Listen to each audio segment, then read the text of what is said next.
ಆತ್ಮೀಯ H16 news ಅರ್ಥಾತ್ ಹೇ ಸೀತಾರಾಮಗೆ ಸ್ವಾಗತ.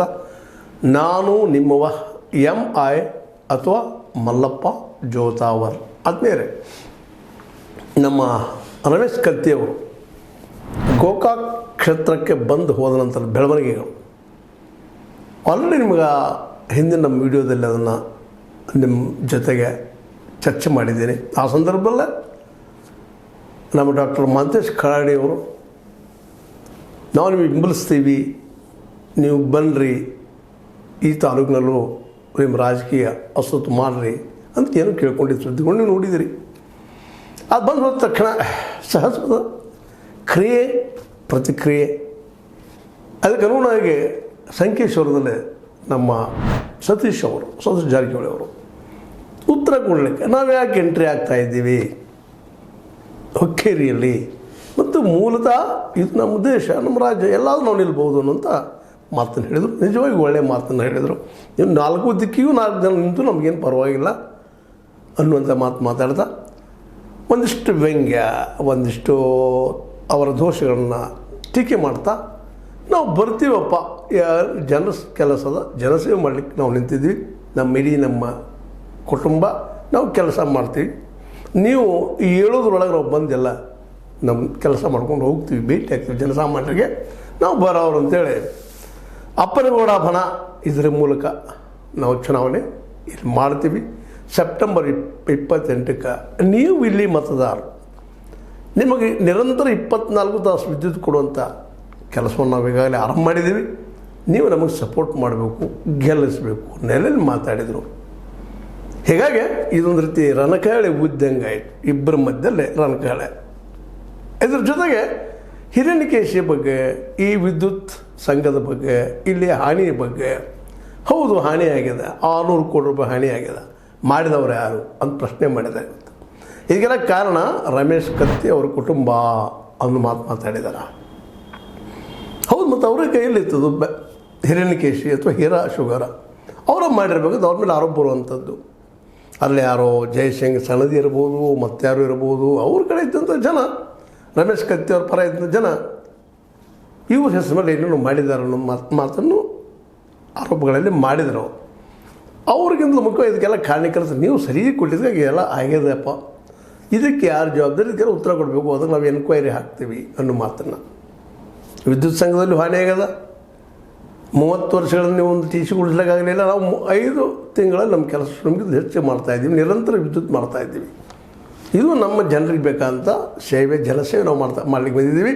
ಅದಕ್ಕೆ ನೀವೆಲ್ಲ ಮತದಾರ ನಮಗೆ ಬೆಂಬಲಿಸ್ರಿ ಅಂತ ತಿಳ್ಕೊಂಡು ಅವ್ರ ಜೊತೆಗೆ ಇನ್ನುಳಿದ ಶಶಿಕಾಂತ್ ನಾಯಕರಾಗಿರ್ಬೋದು, ಜೊಲ್ಲೆ ಅವರಾಗಿರ್ಬೋದು, ಇನ್ನೂ ಅನೇಕ ನಾಯಕರು ಬರ್ತಾ ಇದ್ದಾರಲ್ಲ, ನಮ್ಮ ಏನಪ್ಪ ಅಂದ್ರೆ ರಾಜೇಂದ್ರ ಪಾಟೀಲ್ ಅವರಾಗಿರ್ಬೋದು, ಹಿರಣ್ಯಕೇಶಿ ಅಶೋಕ್ ಪಟ್ಟಣ್ ಶೆಟ್ಟಿ ಅವರಾಗಿರ್ಬೋದು, ವಿದ್ಯುತ್ ಸಂಸ್ಥೆ ಜಯಗೌಡ ಪಾಟೀಲ್ ಆಗಿರ್ಬೋದು ಅಧ್ಯಕ್ಷರಂಥವ್ರು, ಈಗೆಲ್ಲರೂ ಬಂದ ನಾವು ನಿರಂತರ ವಿದ್ಯುತ್ ಕೊಳ್ಳಿಗತ್ತಿದ್ವಿ. ಇದೆಲ್ಲ ಜನ ಸಪೋರ್ಟ್ ಅಂದರೆ ನೀವು ನಮ್ಮ ಏನಪ್ಪ ಅಂತಂದ್ರೆ ಜನ ಆರಿಸ್ತಾ ಇರಬೇಕು ಅನ್ನೋಂಥ ಮಾತನ್ನು ಮಾತಾಡೋ ಜೊತೆಗೆ ಈ ಚುನಾವಣಾ ಪ್ರಚಾರವನ್ನು ಆರಂಭಿಸಿಬಿಟ್ರು. ಈ ಸಂದರ್ಭದಲ್ಲಿ ಮಾತಾಡ್ತಾ ನಮ್ಮ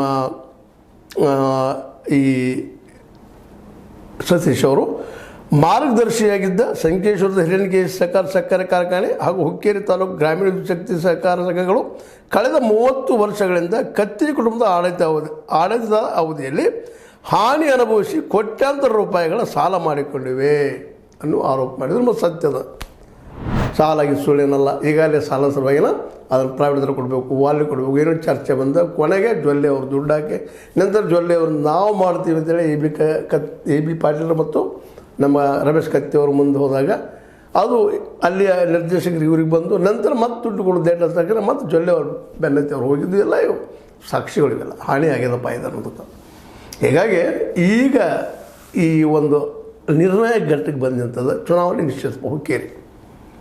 ಈ ಹುಕ್ಕೇರಿ ಚುನಾವಣೆ ಈಗ ಮಾಡು ಇಲ್ಲ ಮಡಿ ಇಬ್ಬರಿಗೂ ಇವತ್ತೇನು ಹೇಳ್ಬೋದು, ನಮ್ಮ ಜಾರಕಿಹೊಳಿ ಅವರು ಸತೀಶ್ ಅವರು ಹೇಳ್ಬೋದು, ಇಲ್ಲ ಅಲ್ಲಿಯ ನಿರ್ದೇಶಕರು ಹಾನಿಯಾಗಿದ್ದಕ್ಕೆ ನೋವು ಅನುಭವಿಸಿ ತೊಂದರೆ ಅನುಭವಿಸಿ ನಮ್ಗೆ ಕರೆದು ನಾವು ಬಂದೀವಿ ಅನ್ನೋಂಥ ಮಾತಾಡಿದರು.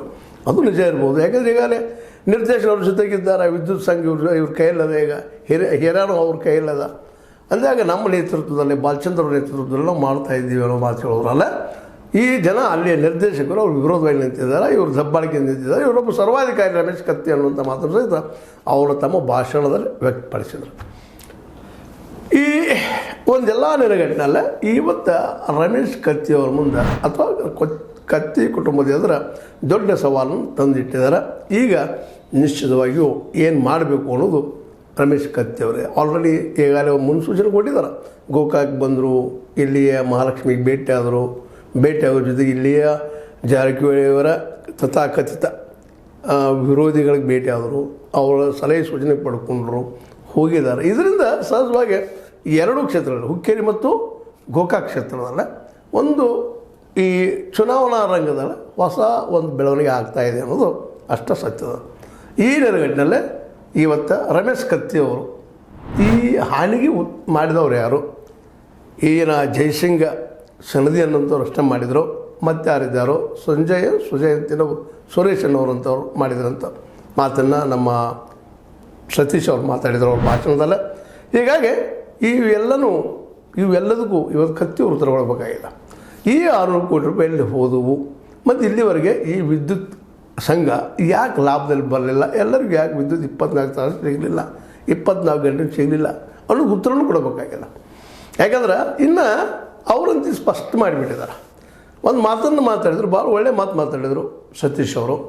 ಅವ್ರ ಬಗ್ಗೆ ಅದು ಖುಷಿಯಾಗಿದೆ. ಮೊದಲ ಒಬ್ಬ ರಾಜ ಬರಬೇಕಾಗಿದ್ರೆ ರಾಜನ ಹೊಟ್ಟಿಂದ ಬರ್ತಾ ಇದ್ದ, ಅಂಬೇಡ್ಕರ್ ಅವರು ರೆಫರ್ ಮಾಡಿ ಅಂತ ಹೇಳಿದಂಥ ಮಾತು ಹೇಳ್ತಾಯಿದ್ರು.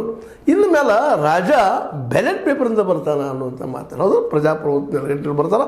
ನಾವು ಜನರಿಗೆ ಹೋಗಿ ತಿಳಿಸ್ತೀವಿ, ನೀವು ಮಾಡಿದಂಥ ಹಾನಿಯನ್ನು ಲಾಸನ್ನು ಜನರಿಗೆ ತಿಳಿಸ್ತೀವಿ, ಜನ ನಿರ್ಧಾರ ಮಾಡಲಿ, ನಾವು ಬೇಕೋ ಅವ್ರು ಬೇಕು, ನಾವು ಇವತ್ತು ಬದಲಾವಣೆ ಮಾಡಲಿಕ್ಕೆ ಬಂದಿದ್ದೀವಿ, ಜನರ ಧ್ವನಿಯಾಗಿ ನಾವು ಬಂದಿದ್ದೀವಿ ಅನ್ನುವಂಥ ಮಾತನ್ನು ಮಾತಾಡಿದ್ದಾರೆ.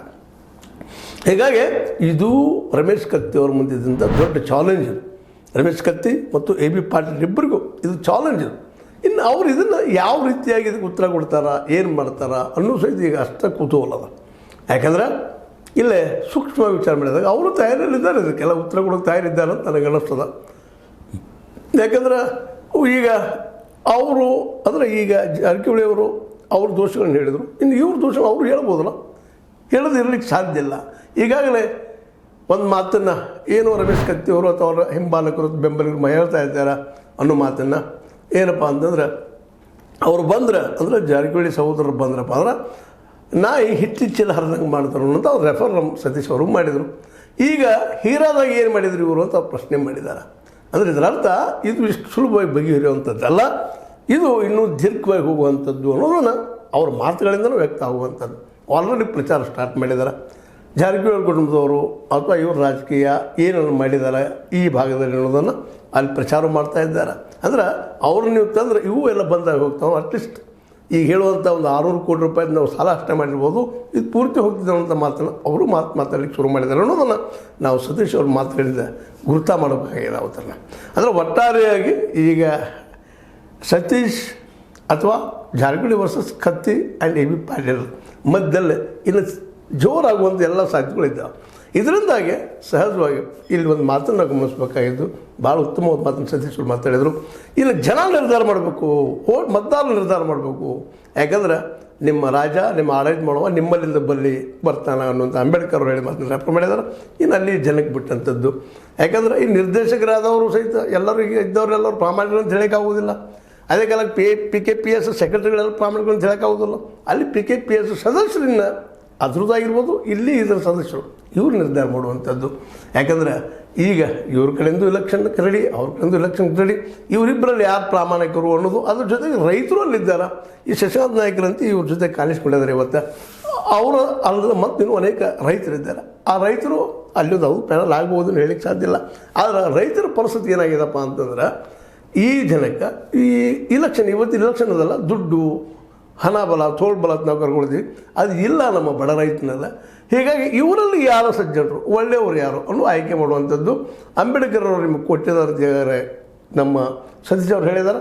ಅಂಬೇಡ್ಕರ್ ಅವರ ಒಂದು ಡೈರೆಕ್ಟ್ ನೆಲಗಟ್ಟಿನಲ್ಲಿ ಇಲ್ಲಿ ರೈತರು, ಇನ್ನುಳಿದವರು, ಆ ವಿದ್ಯುತ್ ಉಪಯೋಗ ಮಾಡ್ಕೊಳ್ಳೋರು ವಿಚಾರ ಮಾಡಿ ಕತ್ತಿ ಬೇಕಾ, ಜಾರಕಿಹೊಳಿ ಬೇಕಾ, ಜೊಲ್ಲೆ ಬೇಕಾ, ಎ ಬಿ ಪಾಟೀಲ್ ಬೇಕಾ, ಅವ್ರ ಗುಂಪು ಬೇಕಾ, ಅಪ್ಪನಗೌಡರು ಇಲ್ಲಿ ಅಪ್ಪನಗೌಡ್ರ ಹೆಸರನ್ನು ಇಟ್ಟುಕೊಂಡಿದ್ದಾರೆ. ಒಬ್ಬ ಪ್ರಾಮಾಣಿಕ ವ್ಯಕ್ತಿ ಅಪ್ಪನಗೌಡರು, ಅವ್ರ ಹೆಸರನ್ನು ಇಟ್ಟುಕೊಂಡು ಇವರು ಒಂದು ಬನ ಮಾಡ್ಕೊಂಡಿದ್ದಾರೆ. ಅವರು ಅದಕ್ಕೆ ಮತ್ತೊಂದು ಬನ ಮಾಡ್ಕೋಬೋದಿಲ್ಲ ಅಂತೆಲ್ಲ ಬಸಗೌಡರು ಮಧ್ಯ ಮಾಡ್ಕೋಬೋದು.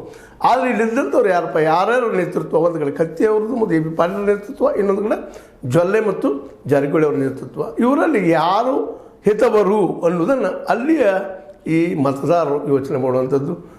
ಈಗಾಗಲೇ ಇದು ಶುರು ಆಗ್ಯದ, ಅಂತ್ಯ ಈ ಬರೋ ಸೆಪ್ಟೆಂಬರ್ 28ಕ್ಕೆ ನಿರ್ಧಾರ ಮಾಡೋದು ಅಲ್ಲಿಯೇ ಮತದಾರರು ಅಂತ ಹೇಳ್ತಾ ಒಟ್ಟಿನಲ್ಲೇ ಶ್ರೀಕಾರ ಹಾಡಿದಾರ ಓಪನ್ ಆಗಿ ನಾವು ಬರ್ತಾ ಇದ್ವಿ, ಮನೆ ಮನೆಗೆ ಭೇಟಿ ಆಗ್ತಾ ಇದ್ವಿ ಅನ್ನುವಂಥ ಮಾತನ್ನು ಹುಕ್ಕೇರಿ ಏರಿಯಾದಲ್ಲಿ ಆ ಪ್ರದೇಶದಲ್ಲಿ ಈ ಸಂಘದ ಏರಿಯಾದಲ್ಲಿ ಬರ್ತಾ ಇದ್ದೀವಿ ಅಂತೇಳಿ ಪ್ರತಿಯೊಂದು ಕಡೆ ನಾವು ಮನೆ ಮನೆಗೆ ಬರ್ತಾ ಇದ್ವಿ, ನಿರ್ದೇಶಕರು ಬರ್ತಾ ಇದ್ದಾರೆ, ನಾವು ಬರ್ತಾ ಇದ್ವಿ, ನೀವು ಸಪೋರ್ಟ್ ಮಾಡಿ ಅಂತ ಕೇಳಿದ್ದಾರೆ. ಒಟ್ಟಾರೆಯಾಗಿ ಚುನಾವಣೆ ರಂಗ್ ರಂಗ್ ರಂಗ್ ರಂಗ್ ಇರ್ತಾ ಇದೆ ಅಂತ ಹೇಳ್ತಾ ಇದರಲ್ಲಿ ಯಾರು ಹಿತವರು ಇನ್ನು ಮತದಾರರಿಗೆ ಬಿಟ್ಟಂಥ ವಿಷಯ ಅಂತ ಹೇಳ್ತಾ ಇದು ನಿಮಗೆ ಲೈಕ್ ಆಗಿರ್ಬೋದು. ಲೈಕ್ ಮಾಡಿ, ಶೇರ್ ಮಾಡಿ, ಕಮೆಂಟ್ ಮಾಡಿ, ಜೊತೆ ಸಬ್ಸ್ಕ್ರೈಬ್ ಮಾಡಿರಿ. ಅದರ ಜೊತೆಗೆ ನೀವು ನಮ್ಮದು ಒಂದು ಬಡ ಸಂಸ್ಥೆ, ಈ ಮಾತನ್ನು ಮತ್ತೊಮ್ಮೆ ಹೇಳ್ತಾ ಇದ್ದೀನಿ, ನಾವು ಸತ್ಯವನ್ನು ಹೇಳುವಂಥ ಪ್ರಯತ್ನವನ್ನು ಜನಪರ ಒಂದು ಧೋರಣೆ ಇಟ್ಟುಕೊಂಡು ಈ ಒಂದು H16 ಅಥವಾ ಹೀಸಿತರಂ ಆರಂಭ ಮಾಡಿದ್ವಿ.